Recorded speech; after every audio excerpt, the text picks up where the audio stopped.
Hey, well, this is it, folks. Welcome back for the last time. Um, Today, we're going to wrap things up, and I'm combining both my classes at Shasta College. So, we're going to wrap up film studies and contemporary television because as we move into this new world of storytelling, they're cross pollinating like never before. Movies are being released to Netflix, and we watch those. Um, Binge watch those like a television show. And so I just wanted to have a few last words here. This is the last week at school. Um, get all your assignments in. School ends on Friday officially. Hopefully, you've stuck in. If you didn't make it, stick in, and you took the option to drop the class to maybe pick it up in the fall. I'll be here in the fall online, probably. We don't know yet, but maybe. We'll start all over again. The story of film never ends. Story of television never ends. Anyway, 3 days ago it was 90 degrees outside. Now it's like snowing or something. So it's either hot or cold. On the wrap up, it's always a bittersweet thing to end the semester. Usually, I've gotten to know some of you in class. I actually get to know your faces and your names. That didn't happen this year very well because we haven't been in class in a while since March. And here we are in the middle of May. And so, my apologies. We didn't do any the Zoom meetings, so I never saw you guys. I'm going to do Zoom in my next class.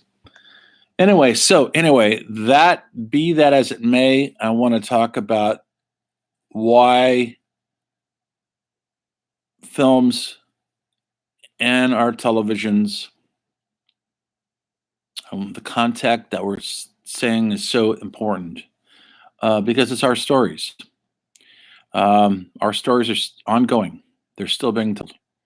The story is fluid. People think, oh, haven't they told every story yet? No, they haven't. The story changes every minute. I mean, think about the stories right now we're experiencing.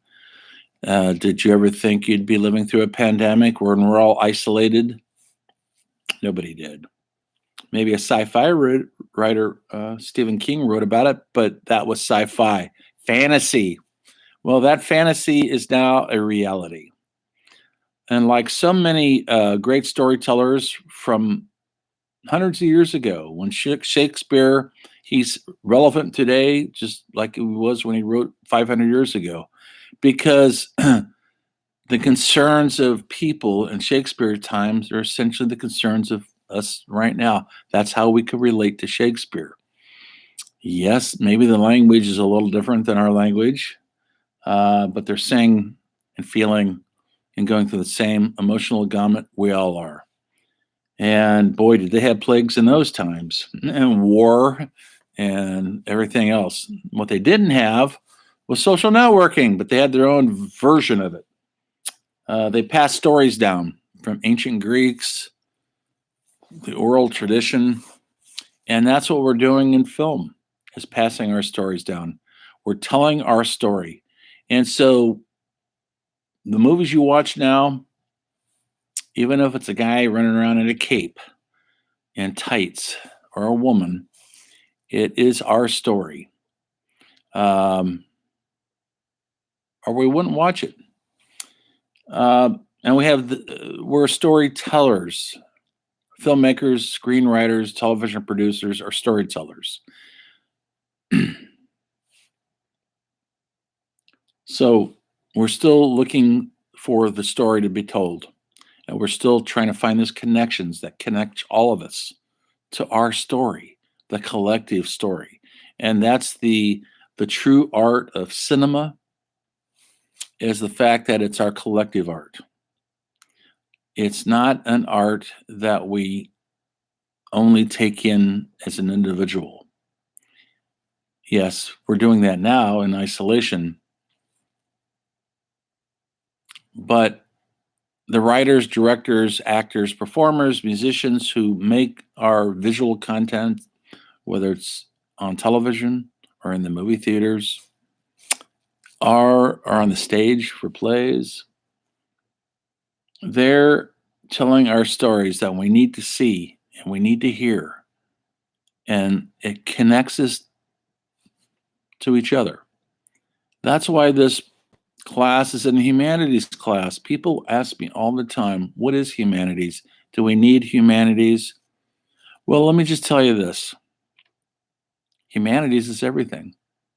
It's called humanities, folks. Humanities. Human, that's us. And I think what they're saying when they ask me that, well, if you study humanities, will you be able to get a job? Is it going to pay the rent? Yes, it will, because you'll be educated and you'll know something about the human condition. And that's how you study in the humanities department. Whatever you do out there, wherever you go forth from this class, whatever your next steps are in life, further your education, humanities is a huge part of it. As you can study robotics, you can study computers, but guess what, folks? Humans put all that stuff together. The robots aren't building us yet.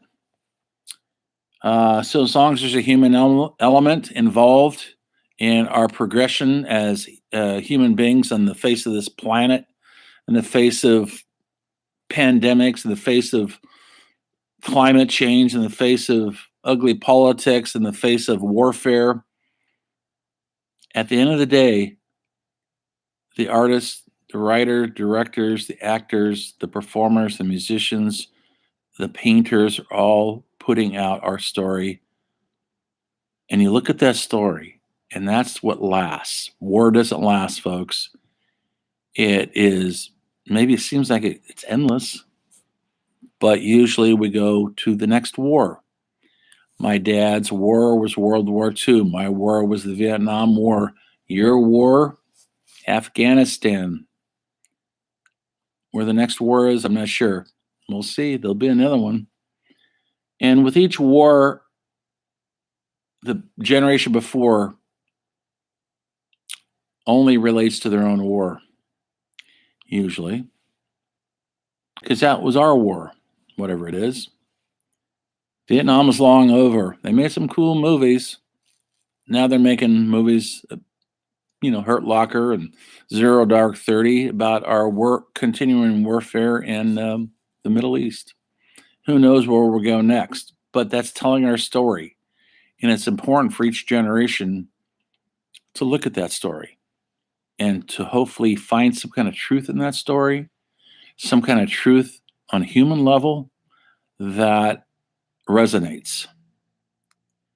When I first talk to you guys, when we first join the classes, I say, why do you watch TV? Why do you watch films?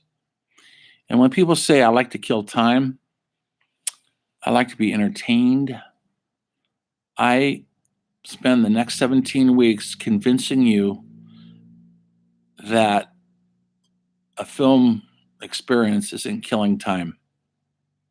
It's entertaining's fine, but we should get something out of it on a deeper level. Binge watching your favorite show, we should get something out of it on a deeper level. What is entertainment? A guy juggling, breathing fire? No, I think we require more. We like our stories being told in an entertaining way, gets our message across. If we have a message to tell, and many, many, many movies are saying something, that's why they're being made. Binge watching the latest, whatever your favorite, from Game of Thrones to Barry to Fleabag, they're trying to tell us something. That's why we watch them. And so we watch our films and binge watch our TV and listen to our music because it's telling us something. It's more than just entertainment. And God forbid you want to kill time, because there's nothing more sad than killing time, because our time is is fleeting. And now in this pandemic, a lot of our times are fleeting. Time is precious. And so you don't want to kill it. And when we're all working jobs and going to school, we can't wait for the weekends. We wish Monday, Tuesday, Wednesday, Thursday would disappear. As you age, you hold on to Monday, you hold on to Tuesday and Wednesday. You don't live for the weekend anymore because you might not have that many weekends left. And why do you want to rush to get to the weekend? Try to take the moment. And this is coming from a guy who's been depressed most of his life, considered sort of a negative person. I'm not negative. I'm just a little skeptical. And he was telling you that you've got to appreciate what we have, especially now when some of us are getting taken away from us earlier than expected. What are you going to do? What are you going to do next? Is it going to have any meaning? And if I could instill on anything in you guys on the classes that we just got done with this week, we're finished, is try to find some meaning. Don't just go through the motions.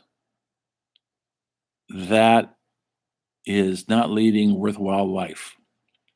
And to find some sort of meaning for what we're doing here is the key to a fulfilled life. Now, I tell people to dream big, dream epic, and they think, well, everything's been done. Every movie's been made. What am I going to do? How am I going to get my story out? Well, your story hasn't been told. Your movie hasn't been made. So you move through it. And how are you going to convince people that your story, your movie is worthwhile? Well, that becomes the challenge. And if you're not up to the challenge, let it go. But if you are up to the challenge, push through it. And don't let anybody start shaking their heads like this. Sidestep them. When I was raising money for a couple of my films, everybody wants to say no because they don't get your dream. It's your dream. It's not theirs. And they only see it as a personal thing. They only want to see through their vision. So you try to make your vision their vision. You try to get them on board with your dream, and that's the key to it. It's not good. It's not healthy to just dream alone and no one understands it. Share your dreams with others. Don't be afraid of it. A thing I ask a lot of people in my life is, what is it you want? And I'm not talking about $5 million in a vacation home in Maui. That's not what I'm talking about. I'm talking about, what is it you want? What is it you want to make the years you have in this life that we have your life have meaning? And that's a scary thing because a lot of people don't want to fess up to what they want.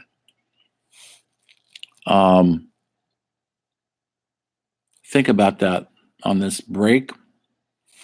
What is it you want? And if you can't articulate what you want, how are others going to know it? How are you going to get it if you can't say it out loud? Scream it from the rooftops. That's the beautiful thing about cinema and punk rock and action abstract art. You're screaming what you want. And hopefully someone's going to hear it if you scream loud enough. That's the creative endeavor. And these classes, television, contemporary television, film studies, are all about artists, creative people screaming what they want. Do they always get it? That's the question. You don't know. It's not all about getting what you want, but it's all about going after what you want. And in that way, It's kind of Zen. If you guys have ever know a little bit about Zen, I don't know that much about it. I've read a couple books, but in Zen, they tell you it's not about the end result, it's about the journey. And that's where the meaning is. So when people want answers all the time, a Zen person will say, live with the question. What if we had answers? Then the mystery's over. Great Flannery O'Connor, writer who wrote great Gothic, Southern Gothic novels like Wise Blood, short stories like A Few Good Men, one of my favorite writers of all time, died early, 36 years old or something, of lupus. She used to teach writing, and people would, she says, as a writer, and this goes for filmmakers, musicians, people who are trying to tell a story on YouTube through the camera, through the medium of television or film. She says, as an artist, it's not our responsibility to answer the question. It's not our responsibility to solve the mystery, but it is our responsibility to deepen the mystery. And that is what I try to live by. So when people are going, what's it all about? What's the answer? Live with those questions and live with the mystery. And on that note,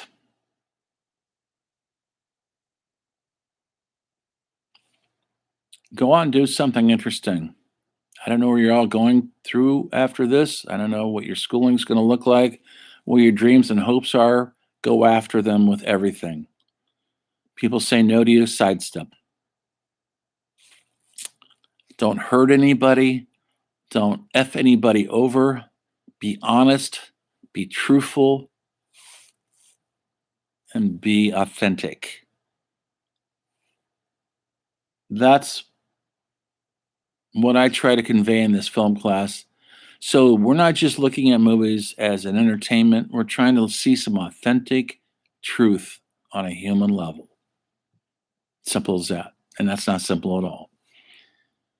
And on that happy note, it's been my pleasure to lead you through this labyrinth of weirdness, this pandemic. Hopefully you got something out of this class, even though it got weird the last couple of weeks. Weird is good. Weird is okay. I hope you got something out of it, because I know I got something out of it. I always do. I always learn a lot from you by reading your papers, believe it or not, by talking to you, by seeing your emails. I get my life enriched. Hopefully your life gets enriched also. Education is not just about getting credits and moving on to the next thing. It's about educating yourself to the realities of the world around us. And that never ends, folks. The education never stops. Yes, maybe your formal education in college may stop, but the regular education never stops. You keep reading books, keep watching movies, keep listening to music, keep binge watching your favorite Better Call Saul or Breaking Bad, and looking forward to the next Christopher Nolan movie, the next Jim Jarmusch movie, the next Hal Hartley movie, the next Kathy Bigelow movie, and hopefully it will be transitory, because that's the best we could hope for. I saw some really good movies this year. I listed them on my list. New ones. They weren't Hollywood movies, foreign movies. Parasite, Pain and Glory, The Lighthouse, Ferrari versus Ford. Excellent movie. And I'm not a gearhead. Excellent storytelling. There's stories out there, folks, and there's still good stuff being made. So, on that note, get all your papers in. You've got 2 more days. Give me at least another 8 or 9 days to grade this stuff. I got to get final grades in. Keep pushing through. Maybe I'll see you in the fall. Maybe I'll see you in my summer school class. If not, when they open the Squire Room, you could buy me a beer there, and I drink Stella. And it's only $4, so it's not that expensive. This is if you're 21, folks. Okay, I don't want to corrupt anybody. And we will talk about old stories, and we will talk about the new mystery. So, thanks for taking the class. I'll see you on the flip side. Take care. Stay safe. Adios.